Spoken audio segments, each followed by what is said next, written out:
That's right. That's right. Okay. Ready to roll? Let me see. Transcript's good. Okay. Ready? Let's roll.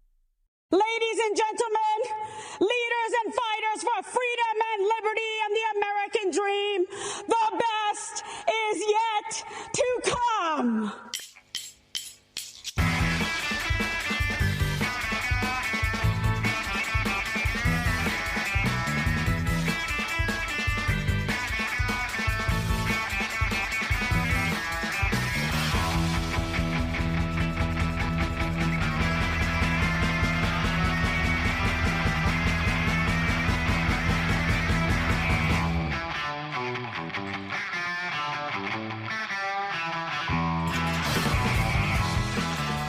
All right, and welcome back to Build It. That's the way Nick would say it if he was here, but he's not, and we're still having a good time without him. So this is John, your familiar sidekick, with very special friend and guest of ours, Mr. Andrew Grum, who's waving at the camera, even though this may just be an audio podcast, but that's still very nice. So hello, Mr. Grum, how are you? I'm doing great. How are you, John?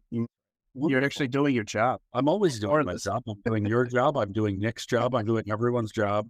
No, all is well. Looking forward to chatting with you. Why don't you just provide a little background about you right now, and then we'll get into some sports stuff. All right. Well, so my name is Andrew Grum. I am currently a student at Northern Illinois University. I've been in the Sycamore area ever since I could remember. Went to Sycamore High School, have known the area as long as I can remember. Right now, I'm studying sport management. Basically I like to always explain it because sometimes people get a little confused on like, well, what does that entail? It's like an English degree. It's like, what can you do with that? Basically, it's just business, but in the sport world, because the sport world, as we'll get into later today, it's very unique. It's a very unique sort of industry that we work in. Basically, it's just an overview of all those aspects with a little bit of actual business sprinkled in there. I'm set to graduate by the summer, so I only have one actual semester left. Been working with the club for, a year and a half, almost 2 years, something like that. Was just an intern. Nick roped me in somehow. I don't know if it was his foreign charm or what, but he got me in pretty easily. Me and John had a 5-minute conversation, and I was in. So been loving it since.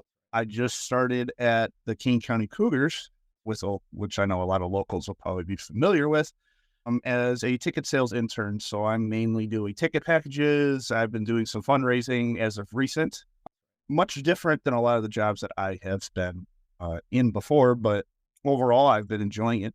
And on the side, I used to compete in powerlifting. I played football for 12 years.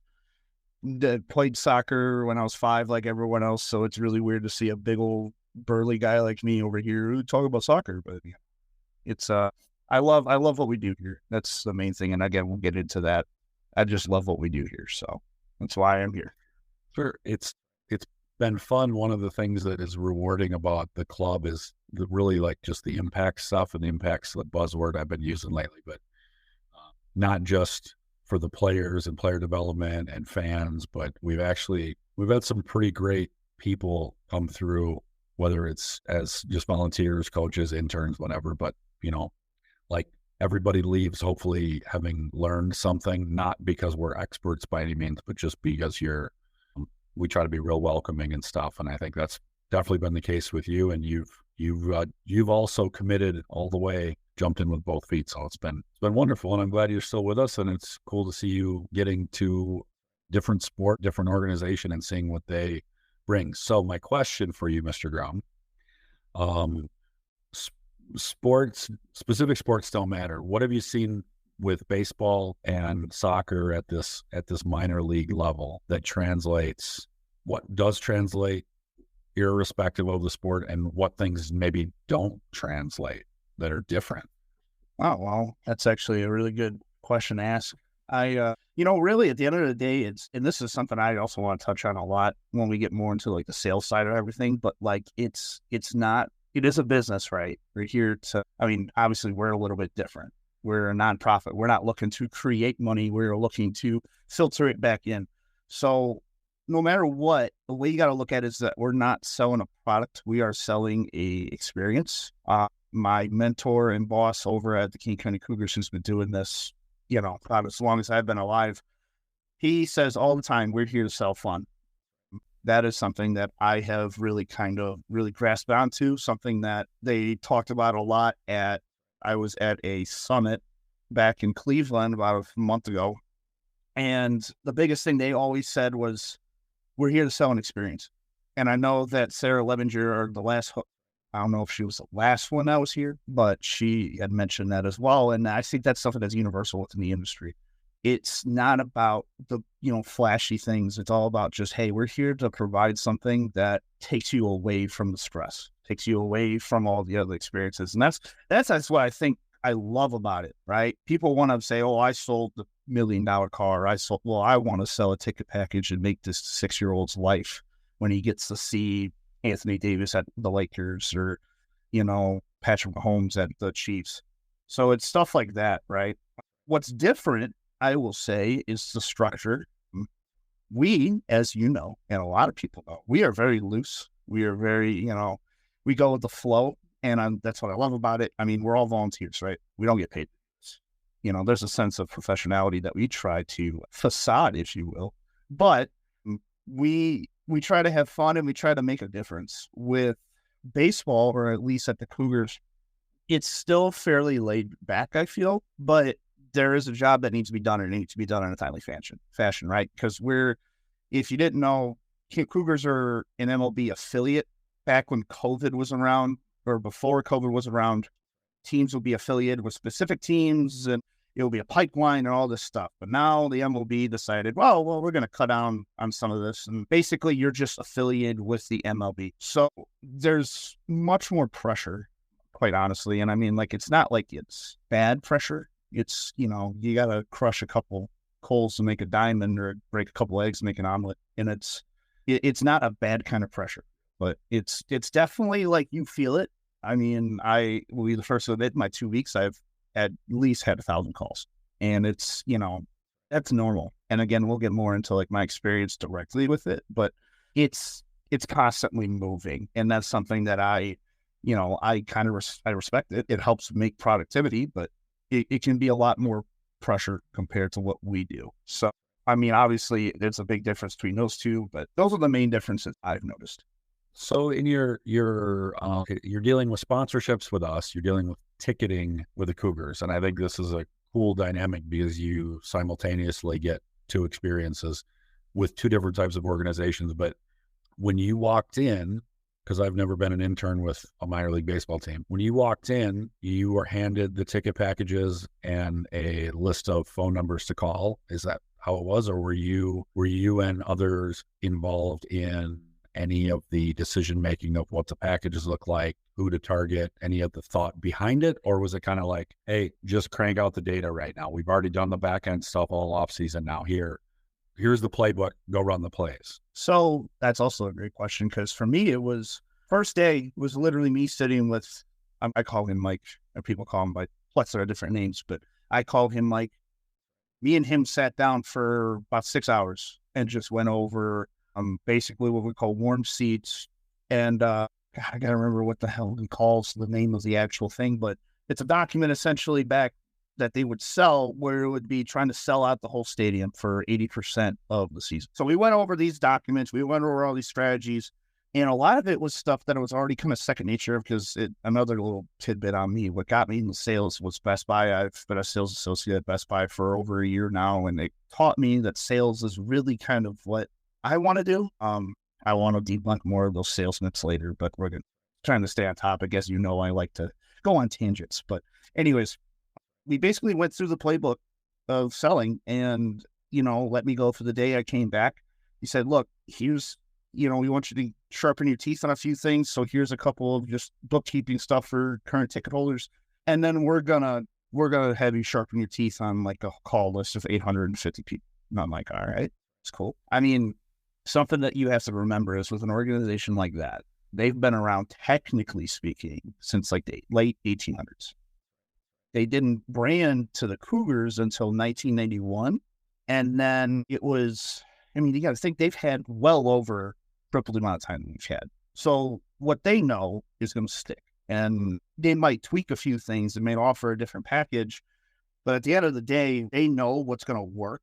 And they say, hey, look, sell this. I'm like, all right, it sounds good to me. I know, I understand the product. It's pretty easy. So that was what it was for the first 2 weeks. You got to remember, I've only been there for 2 weeks now. They want me to do more stuff later on. And the biggest thing that I'm learning is that starting is the hardest part, because you don't have a relationship with any of these people yet.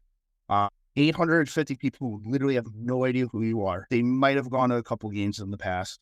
You got to just throw it at them and hope it sticks.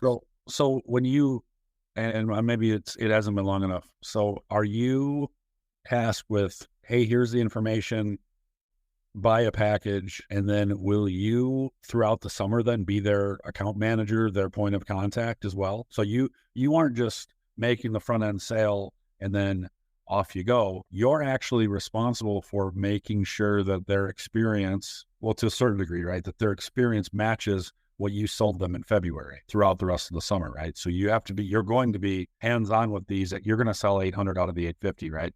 And then you're going to be hands-on, so to speak, making sure that they have what they need. If they have questions, you're their point of contact. You become the account rep, correct? That's exactly it.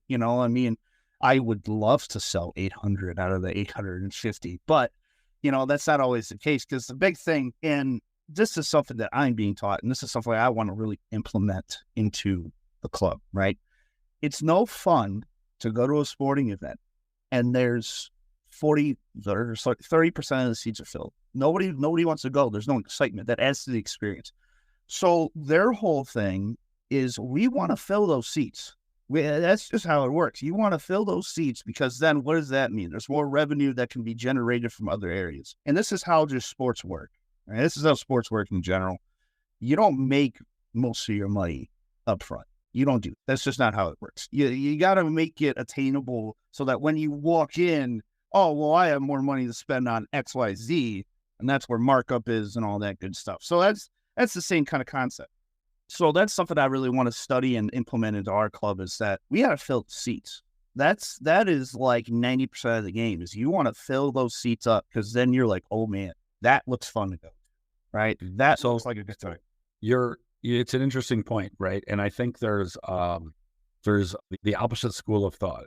And you didn't say give tickets away. You didn't say that. Oh, but there's the everybody agrees, fill the stands.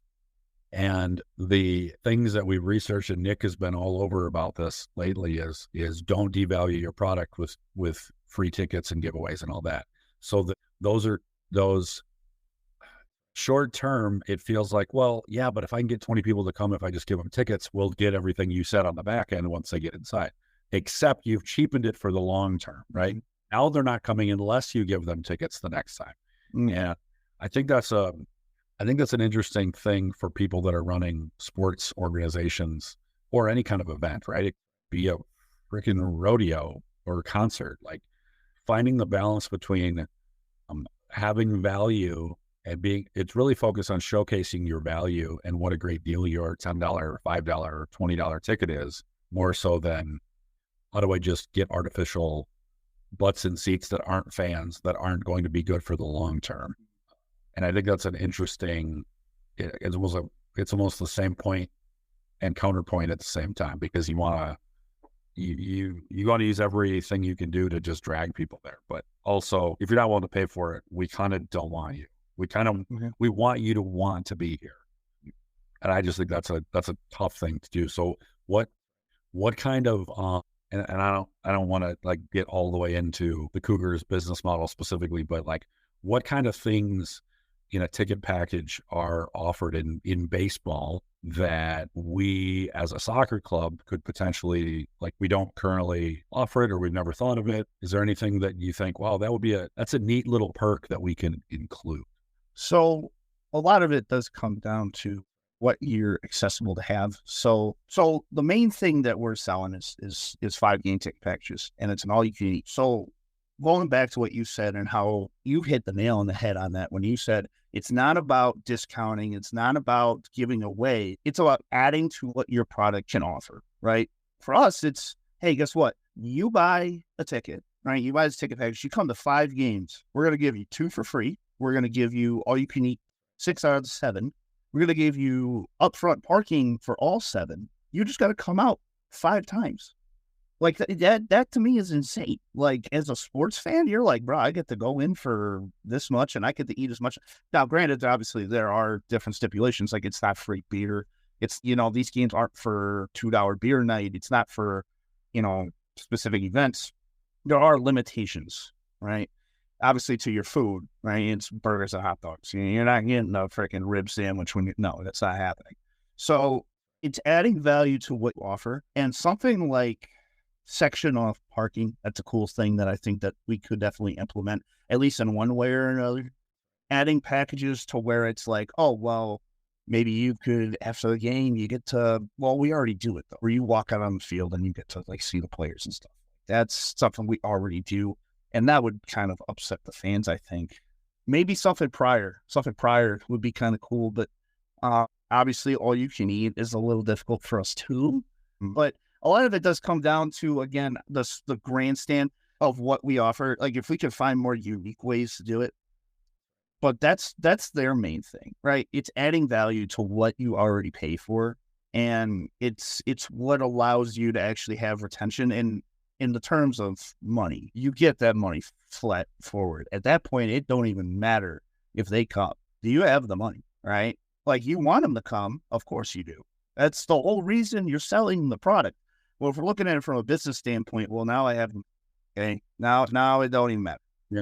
Yeah, and that's the other reason. We discount our tickets are still $5 online in advance, and at our club we even pay the processing fees. So out of that $5 ticket, we get, let's just say, $4. At the gate, it's $7 because we want people to pay in advance. And baseball's the same. I can't control the weather. I want you to buy your ticket today for the game in 3 weeks, because if we know, hey, we've sold 400 tickets, we can plan and we're able to ramp up and down those things. Baseball happens much more frequently, right? 3 games in a row and 6 games in 8 days. And well, we're maybe once a week, twice a week. And in our community, we have the ability to ramp up. If we know, man, we got a bunch of pre-sold tickets, we better get an extra bounce house. We better get an extra whatever. And so I've always pushed on our side. It isn't about the $4, but it's about the planning that we can do, because we don't own the facility, right? Northwestern hasn't jumped on board with DKCU yet to help, like, their names all over the Cougar Stadium. So I think that's one of the things that we try to, like you said, is get it early, but it also helps to know, like, hey, we're 90% sold out for this week. Yeah, you can't control if they show up. Life happens, but it's the ability to just keep the momentum going forward when and the walk-up stuff, even paying a premium. I don't really want the extra $2. The $2 is for me to teach you that we would like you to pay the $4 or $5 instead. And I think that's a big piece of what we try to do with the get them in early, get the commitments early. I really like that concept of, and we can track this on our end with Fanbase. Shout out to Fanbase, our Scottish friends. Sponsor us.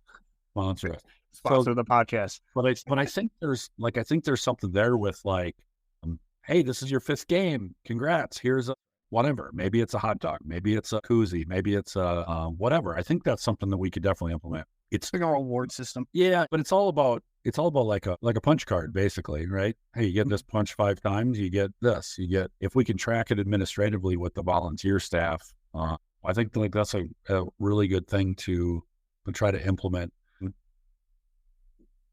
Do you think you're sitting down in a formal, again, I call it the playbook, right? You have your manual, you sit down, you call 850 people. That is something we've never done at the club. Like, it is just never.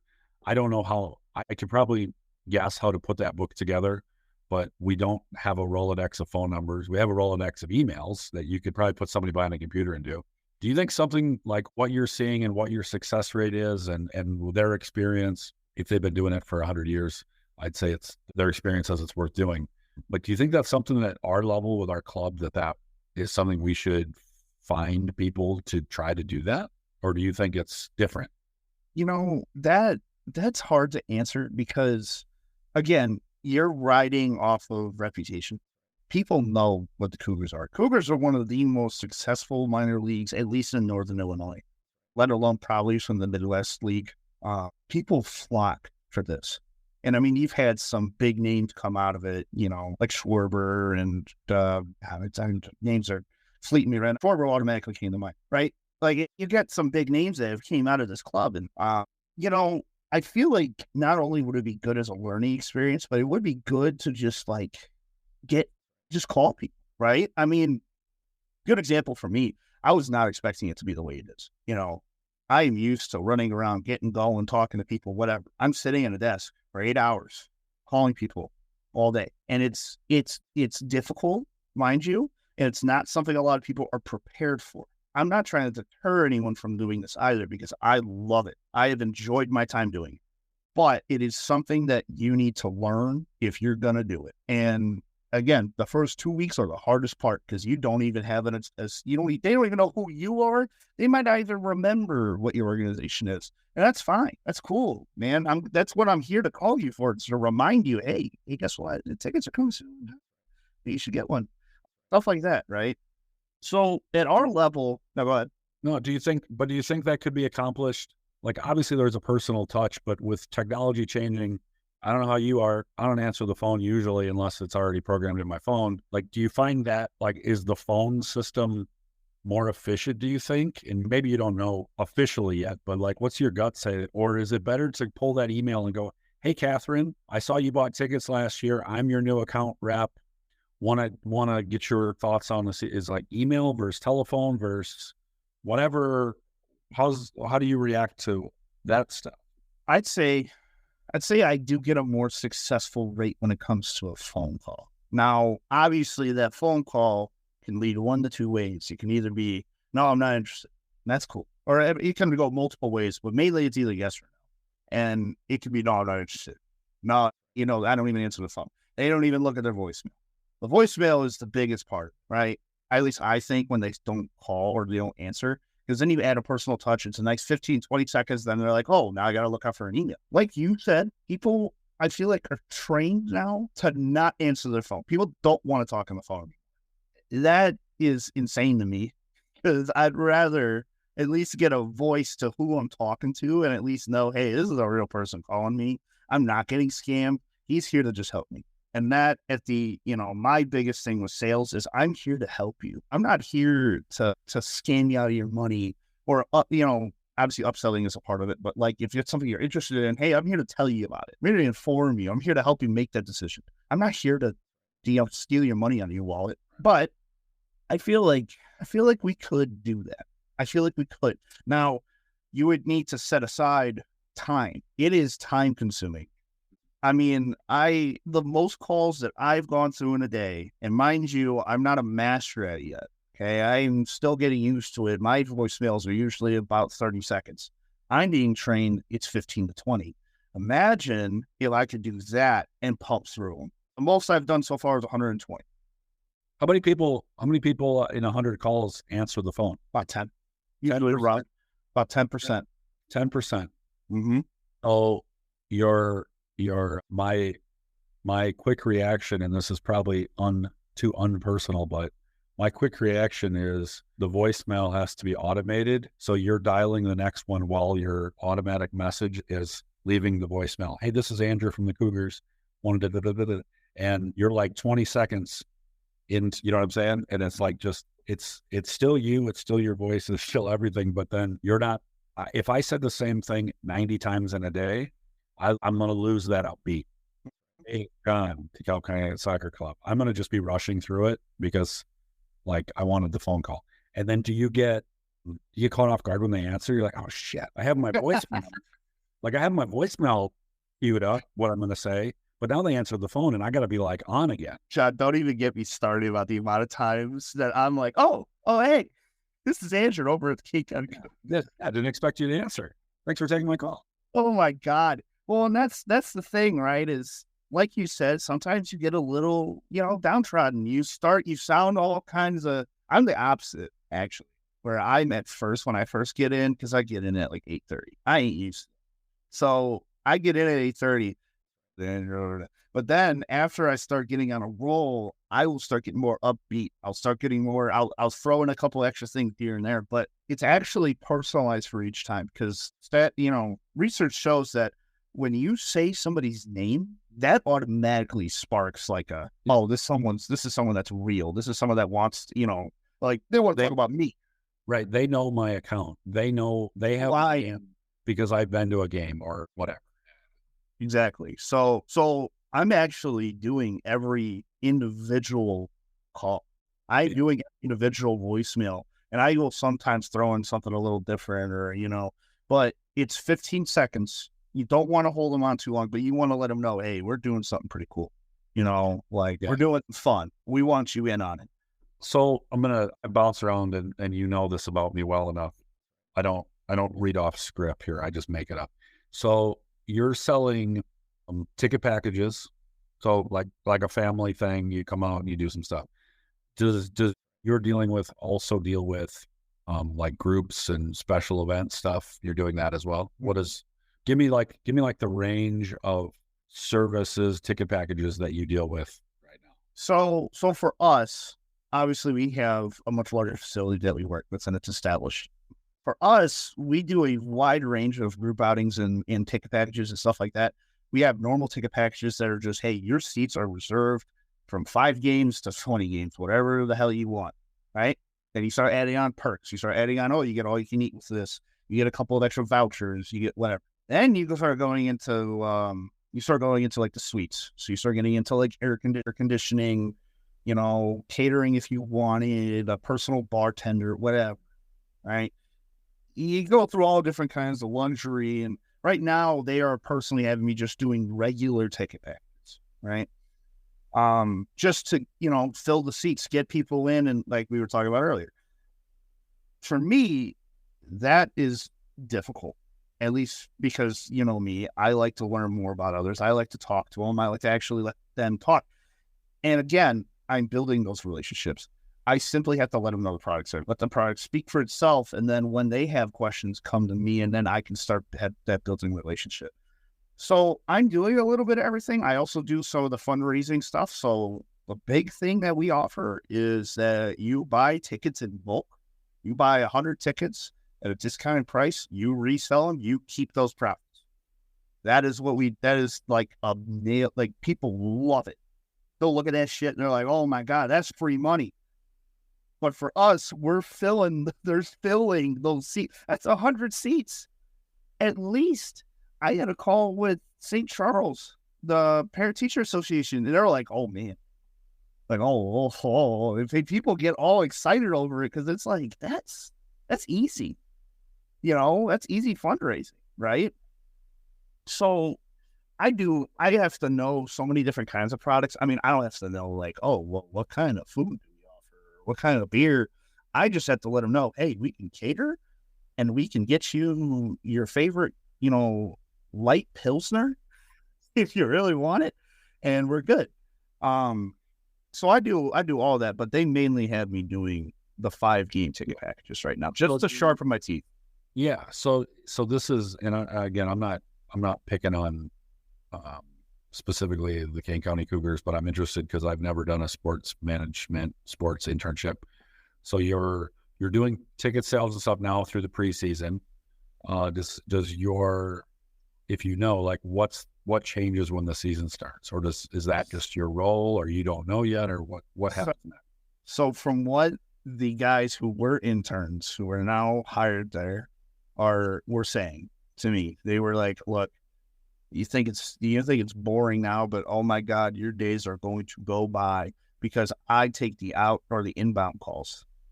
I take the ones and I process those. So when someone does, by themselves, or they want to just buy individual, whatever, when tickets go live, they're like, hey, you better be gung-ho ready to go.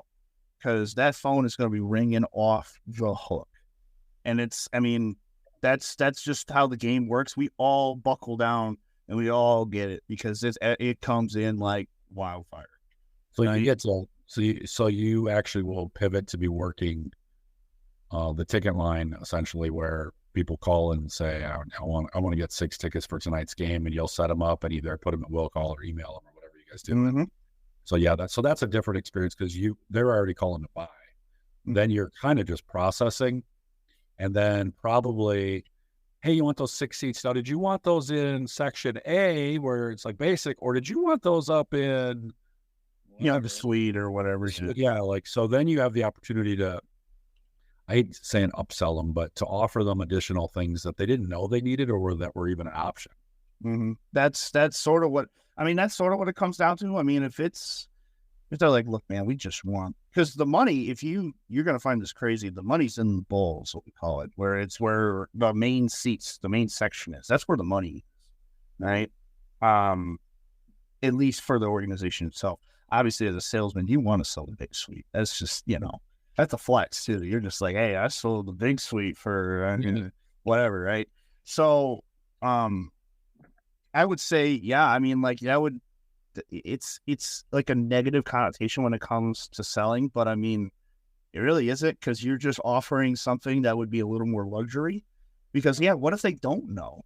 I mean, it's the same concept that we have at Best Buy, where it's like, oh, I want this laptop. It's like, okay, but did you know that we had this one? Right. Because you said you wanted to play games. $39 more, you get 17 more gigs of whatever. Yeah, exactly. Yeah. Well, and I think it's like sales. I do that for my real job, but I feel like sales, the word even has like this connotation, because it's just, you're trying to convince somebody to spend their money. And it's really, I don't know how to shift that to make it sound better. Like, we're basically customer support regarding the finances. It's really what it is. Like, the customer doesn't know what we offer, and it's my job to explain what they are and what the prices are. Ultimately, if you're especially working inbound, they're already going to buy. That's why they're calling. Mm-hmm. So, like, you can't necessarily lose in those conversations unless you just call to find out what it is. No, and it's again, it's how I look at it, John. It's informing them, and it's just throwing it out there. Because if they're on the fence, that's when you start being like, well, you get all these extra benefits with it. Yeah, sure. But like, hey, would you think about doing this? And they're like, no, we made our decision. It's like, oh no, I get it. Just like, like, I don't take offense to that shit. Yeah, no, and I think that's the important thing too, is like, there's people that just don't. Look, everybody's got life going on, right? And if you don't want to come to a soccer game, you don't want to come to a baseball game, I totally get it. Yeah. But I want you to hang up from this phone call thinking, wow, you didn't push me, you didn't force me. Just like, I like the way they run their organization. And when I decide to go to a baseball game, that's the one I'm going to go to. And I think that's all you can try to, if you get the sale, you get the sale, but be a good resource and good representative, I think, of the organization is a big piece of it. I'm curious, what is Mr. Grum, since, I mean, we've known each other for a little while, but like, what is your long-term plan? Not organizationally, like what kind of job do you like? You like sales? Where do you want to be in 10 years? Man, it's so hard to answer, because like, my life changes on the hour, and for me, I mean, look, man, I love Sycamore, but I need to check the world out a little bit. I mean, I want to check, different areas of my life and, different areas of the United States, and just experience life a little bit, and I mean, I'm not saying I want to live in, this penthouse suite of Los Angeles, like the hell, but I want to be able to at least experience a little more of what life has to offer. So, I mean, like, for me, I'd love to work in the majors. I mean, people have perceptions on what sales is like in the majors and stuff like that, but I want to experience that myself, and I want to see what it really is like. And, being able to say, hey, I work over at, the United Center, like stuff like that. So I want to do group sales. That is my main thing I love, because at the end of the day, that is relationship building. That organization needs to love you if they want to constantly say, hey, that group outing we went to, we want to go back to Andrew. Like, That's that type of stuff. Because, and you got to understand, we both have worked in, I mean, you work currently in was it construction? Is that right? Yeah, a lot of that. Yeah. And I've worked in food for a long time, and a lot of these other careers, they need to be shown that, hey, you're appreciated.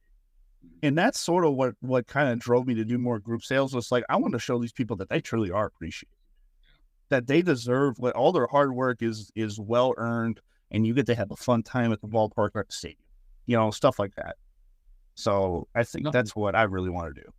Yeah, you create that experience, and you're directly involved with making sure that experience is again what you sold them, and then hopefully they want to come back. And all right, I got a loaded question, and I want you to feel comfortable answering. Good luck. God damn it, John. So you've dealt with a very I'm not going to say unprofessional, but we are volunteers, as you said. We don't have full-time staff. We don't have set hours. We don't have that. Maybe corporate's a better word. Like, we don't have a corporate structure necessarily with our club. You've worked now with one that has a much more corporate structure, organization.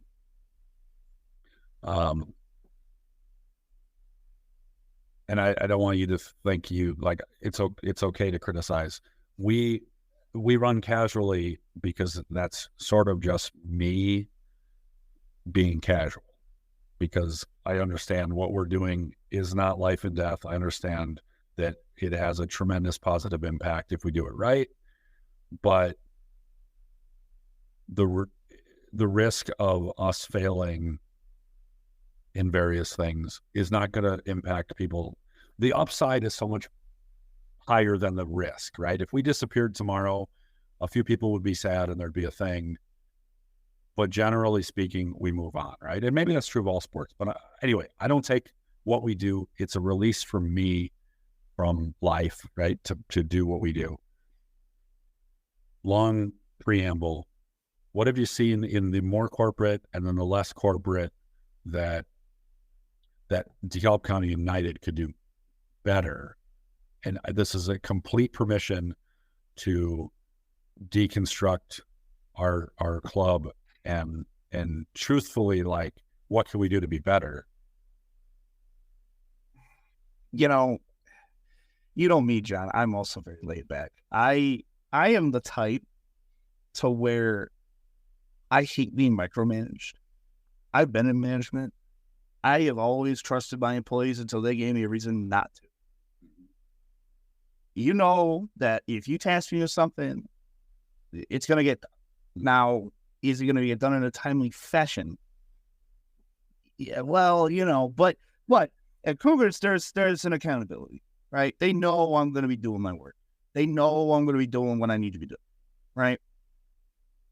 So on that aspect, it's the same, but I think deadlines is something that we really could improve on if we had like soft deadlines for everything. I would say just something just to give you an idea. And look, if we go past the deadline, just say something. Just say, look, I'm sorry, I couldn't get to it. We get it. You're not getting paid for this. There's no legal obligation. You don't sign no damn contract, whatever. Right. But just say something. Just say something. And if you need help, don't be afraid to say it. Because guess what? That's what we're here to do. We're a team. We're here to help each other. Yeah. So just making that a priority, saying, look, we have a deadline for this. We want to roll this out for XYZ. It needs to be done by this date. If you can't get it done before that, that's fine. We'll push it back a week, but just let us know. Yeah. And I think that's something that I've tried to evolve. I mean, over the last, we've only been around 6 or 7 years, but every year the staff gets bigger. Mm-hmm. And one of my challenges is everybody's working remote. Everybody's working on their own timeline. Even if, deadlines is a really good feedback. And that's something I've actually tried to work on, but I'm not very good at that. I don't give myself a deadline to create deadlines. So, but I think that's been the hard part is we want all the help we can get, but then we have to find the balance between keeping people engaged, giving people tasks. Sometimes people don't, if you say, anybody want to handle this, nobody puts their hands up. Okay. And then, okay, well then I'll figure it out or whatever. You know, there's a group of us that seem to put our hand up or are willing to try stuff because this is what we do. It's fine. Again, like that's the thing. The whole thing is fine, but how could we be better? So I think deadlines is a good thing. Do you think like now we have office, we have headquarters, like, do you think having some sort of regular like office hours one night a week for an hour or two, where maybe not everybody's there, but maybe 1 week I'm there, 1 week Rom's there. And then if you got to come in and work on stuff, like it's like a time to force people like, hey, you have this task, you have 4 weeks to get it done. If you're having a hard time staying disciplined, come to the office for office hours. We're there Tuesday from 7 to 9 every week. Somebody's there to let you in and you can sit in the conference room and do your work. Like, is that something people would do, or do you just like, no, I'll just do it at home? I just need the discipline to do it. I think that would add to the discipline. I mean, here's how I operate. If I'm at home, I ain't doing it. I was just going to be so honest, because there's a million other things that I'd rather do, at least in my head, because, you know, we work normal jobs. So it's like, well, my bed's right there. I'm going to lay in bed. I'd like to listen to those records. Yeah, I'd like to listen to all my freaking records here. Like, I'd like to do so, and then do something to motivate. Say, hey, look, we're going to go down the street to PJ's right after. You know, just have a beer and relax for a little bit. But something like that, right? To where, look, at the end of the day, man, people get enticed. People need motivation. Yeah. Something small just to say, hey, look, we're going to have a couple beers. You want to hang out after, just get a couple things done I really like that idea of having an office hours, right? Because then you're with your peers. You're with people that are going to motivate you. There to help you. Because I feel like a lot of the time people don't do a task because they're intimidated by it. They're not sure if they want to do it right. They're not sure even how to start. So having your peers around and your higher ups, so to speak, there with you would be nice. So I think that's a really good idea. I like that. Maybe we'll talk about that, because I'd like to use the space. It also might help with other interns that really have no idea what they're walking into, but don't. That's why I've always struggled with interns that aren't self-motivated, because we don't have office hours. So I don't get them spending 2 hours a day or 4 hours a day or 4 hours on Tuesday and Thursdays. I don't have that time either. Right. So maybe this is a way we could use the office space we have. Maybe we could get a schedule where, you know, you cover a night, I cover a night, Rom covers a night, Tori covers a night, whatever.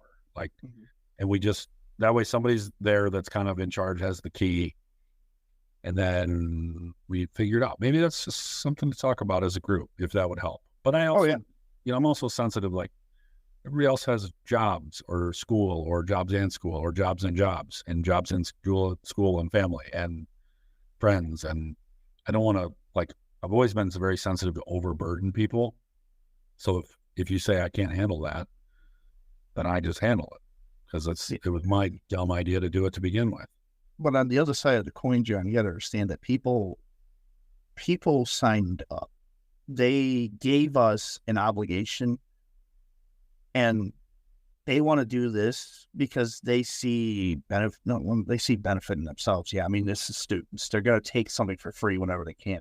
So they're going to take it as that. But you also need to pull them to a standard. Be like, look, you can't just do this at a job.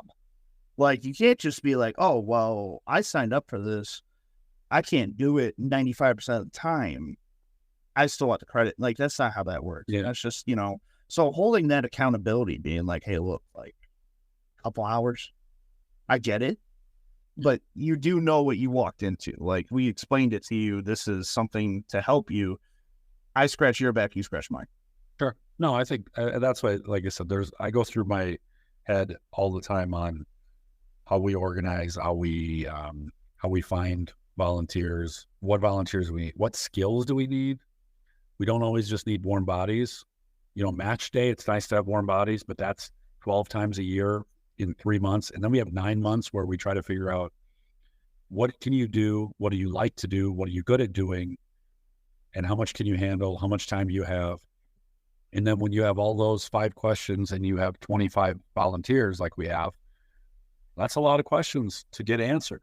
And that's where I think we are blessed with the people we have, for sure. And I wouldn't trade it for anything. But then I always want to get better. And it's like, well, okay, now we got them. How could we be better? Let's be better with what we have, instead of, I don't know, I'm just always kind of trying to educate myself and stuff. So anyway, okay.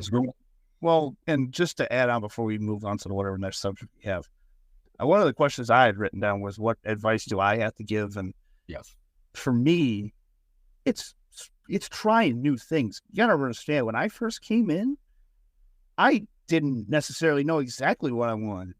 I said, throw me at the Sharks, get me into something, right? And as a sport management student, you need to learn to do that. You need to learn to be comfortable with the uncomfortable. And if there's some piece of advice that I have to give, it's ask, what can I do? Not only is that going to show initiative, but that's going to show, and this is just for even anybody in life. It shows initiative. It shows a drive. It shows, hey, I'm not afraid to try something new or gain a new skill, because we can always learn something new. And especially in the sports industry, having versatility is king. It is freaking awesome, because then, hey, if sales doesn't work out for me, well, guess what? I can do sponsorships. I can do marketing if I really need to. Like, I have that skill set in front of me. So here's the difference. You're absolutely right. And I actually spoke with a group of NIU students early today, who interviewed me for a project. And I told them all the same old man wisdom you just spewed upon us. Grow your network. I'm a big believer in, be willing to walk into a room by yourself where you know no one. And that's something that there's a lot of people that are super comfortable behind a phone and behind a computer. And being able to just blast in with your DKCU gear and start chatting somebody up about it, that's a lost skill now. And that's actually one of the things, when you first talked to Nick, you were outgoing and your personality is robust, and you're like, yeah, let's do it. And that makes it easy, because the communication skills are there, the enthusiasm, the passion for whatever it is, whether it's baseball, it's the experience, it's the cold beer, it's the whatever. Absolutely huge for people to find, get uncomfortable, as you said, and get comfortable being uncomfortable. Walk into that room and tell everybody what you're here for. And so it's definitely a lost art. I wish more people wanted to try it. It is. And it's because of these damn things. Mm-hmm. If we don't actually do this video, it's a phone. It's because of our smartphones. And it's as sad as it is, that's the case. And I mean, I don't know if it's just because my dad is older. Sorry, Tony. But it's something that you're taught growing up. Like, don't be afraid to try something new. Don't be afraid to do this, do that. And I think that's sort of what got me into it. But also understand that, hey, if it ain't for you, it ain't for you, man. You tried it. That's what matters. Yeah, you never know where your opportunities are going to come from either, I mean, you could literally be talking to one of your 850 phone calls, and you start chatting up somebody, and they're like, man, I like the way you talk. Have you ever thought about getting into car sales? And you're like, no, I've never thought. And all of a sudden you're selling BMWs in St. Charles. Like, that's the way life works. Very few things in my life happen because you sat and waited for it to happen. You gotta actually go get it. It sounds super cheesy, old manny, but you gotta go. It may not be the thing you wanted to happen, but you gotta make something happen by getting out there and going. And I think that's really cool. So to circle back to sports and all the things you're doing, like you seem like a super, super busy guy with school and working with DKCU, working with the Cougars a lot, popping into Best Buy as much as you can. Like, how much how much is like too much for Grummy? Like, going to be a tough summer? You know, man, it's interesting that you say that, because it's just like, I guess I've always been used to it. You understand? I was an athlete ever since I was freaking 5. And you're an athlete, you have you're 5, right? You have soccer practice, you have homework from school, you want to play video games, and then you have a bedtime, right? Like, and even at 5, you're like, holy shit, that's a lot. Yeah. And in high school, it's the same thing. It's, you have 6 a.m. lift, and then you have school the whole day, and you have practice, and you have to go home and do homework, and then you have you have to eat, all this stuff. Same thing. And that doesn't even go with the other extracurricular stuff that you're doing. Mm-hmm. So for me, I guess it's something that I'm kind of trained in, and I lose track of shit all the time, John. It ain't even like a secret, man. Like, I'll forget about something about 5 minutes after the conversation. I mean, because I have 50 other things going on here. Yeah. So, and I mean, I'm getting a lot better at it. I've started using more reminders, saying, hey, you have homework due tonight. Like, oh shit, I have to do that. Mm-hmm. So for me, I think just getting older and starting to realize, like, hey, you have to get your priorities in check. So I mean, if you threw in me competing in powerlifting again, I think I'd crumble. I think I'd be done. So I had stopped that about a year ago, and I ain't looking back. I had my fun with it. Well, but I think that's good to recognize that you have limits too, though, because the other thing that I need to give myself better advice is, it's okay to say no. If somebody asks you to do something, you said earlier, like, if you can't get something done by the deadline, just let everybody know. If you can't take on a task, hey, I'm like, I really won't be able to get to that by that deadline. Is there somebody else that can do it? Like, I think that admitting that we can't is as important as the things we do sometimes. And our time is our most valuable resource for every human on earth. So it's all right to say no. I think it's all, keep it at balance. So I wish you well. I'm really excited. Like, obviously, I don't want you to fade away from DKCU, but I also understand, like, you're on a career path, and this is like super intimate conversation when we don't. Well, like, no, but I'm glad you're finding success, right? And if ultimately someday you got to go, hey, I got to tap out, then, we'll adjust and we'll figure it out. But I think it's cool that you got a little experience with us, and hopefully a bunch more. And then hopefully the Cougars, that just brings in a whole new level of stuff and professionalism and experience. And we're going to make people cry this episode. No, we're not. No, it's just, that's the rewarding part of all the stuff we do, right? Meeting people, trying to well, and how I look at it, John, is like, I look at you as almost like a dad. Don't say. I'm gonna say it. I'm gonna say it. Because you've literally seen me grow up within the past 2 years down here.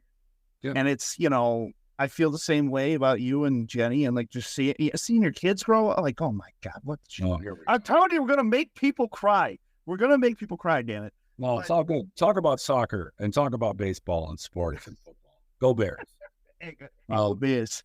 So like, what do you have any questions? Believe me, I'm no expert. Like, do you have any questions for me about craziness of DKCU, or like? Look, man, we've talked a lot for a while now. We've what? Well, I mean, you've asked me a lot of questions over the last 2 years anyway, but with this, this is like a very small portion of my life, but about a year ago, I got approached to start a rugby club out in like not St. Charles, where was it? Close to like the Algonquin area. Dundee? No, it was, I'm trying to remember what they called it. Anyways, helped them out for like a month. Took on a role that I couldn't really do because I couldn't drive out there every other day like they wanted me to. I started learning from that perspective. like, oh my God, is this what John dealt with? I was like, oh shit.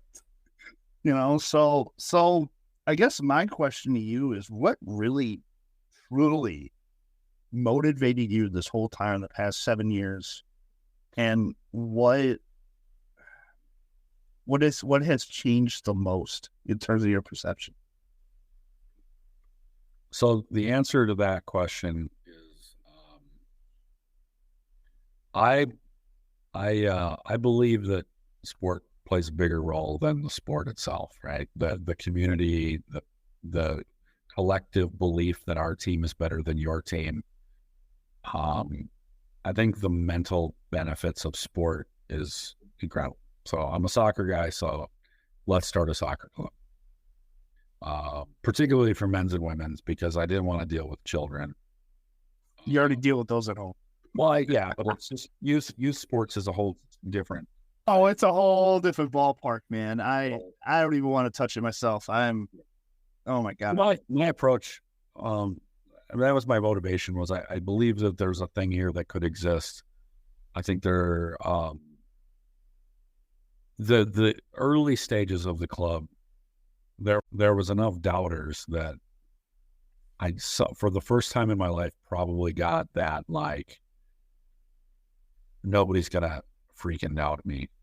Like, I got that because I took it personal, right? When you help found something, it's a baby of yours, right? So to a certain degree, this is dissipated, but to a certain degree, it's still there. Is you've never been to a game in 6 years? That's all right. I'm not asking you a seventh time. You'll show up eventually, because it's going to be so big that you can't help it. So there's a little bit of that. It used to be a lot of that. It was a personal vendetta to make this thing work. But as we've gained success, that has diminished, because what has increased is those special moments where you made an impact, right? Maggie Greet, right? We had people come to a game after their house burned down, and they told us what a wonderful night, and their daughter was going to start playing soccer again. There's been more and more frequent positive comments from people in the community that don't even like soccer, never cared about soccer, that thanks for all you guys do. You guys are doing an incredible job. And so now it's much more, those moments re-energize you. And it's hard this time of year, as always. Nick's been with it since 2019 with me. This is the time of year when John gets real cranky about soccer, because it's been 7 months of off season, and I'm tired of Zoom meetings, and I'm tired of admin, and I'm tired of spreadsheets, and I'm tired of coming up with ideas but not being able to do them. I'm burnt, and then we'll have a home game, and Daddy's back. Like, I'm good. Mm-hmm. Mm-hmm. So it's the special moments we've created, and not for thousands of people, but we've created special moments for 3 people, 5 people, 2 people at numerous different events. And you've created something to where you at least provide a good time for quite a few. And it's and you know, that's, like I said earlier, that's why I got in sport. Not only was it I was an athlete for such a long time, and it was like, oh, that's a good connection, right? Yeah. It's more because sport, in its essence, is such a unique atmosphere. It rides so much off of your brand. It rides so much off of what it's doing. But at the end of the day, it's something that you can't touch. It's not there, but it's the whole point of why we do it. And that's what I love about it. And that's why I love what we do, because it's bigger than soccer. It's uniting the community through it. Yeah. And that's what I love about it. Yeah. And I think that's always the hard part too, is figuring out, that is our mission, unite through soccer, but there's a lot of ways to do that. So which way are we going to do it today? Which way are we going to do it next month? What haven't we done yet? And the ideas keep coming. And the other thing that motivates me a little bit is there's 110,000 people in Dekalb County, and if 10,000 of them know about us, I'd be happy right now. And it's been 7 years. Mm-hmm. So if we had 10 home games a year and 110,000 people came every 5 years, you came to one game. So you've been to one game in the whole history of the club, and everybody in the community had done that. That stand at NIU would be full, and we'd be one of the biggest amateur clubs in the nation. So the potential is still right there. Like, we've scratched the surface, but there's so much left to do. There's so much more impact, so many more people to connect with. What would Kobe say? Job's not done. No, it's not done. No. So that's kind of where we're at. So and I want to continue to build a thing that I don't want to be the president forever. You heard it here first. Headliner.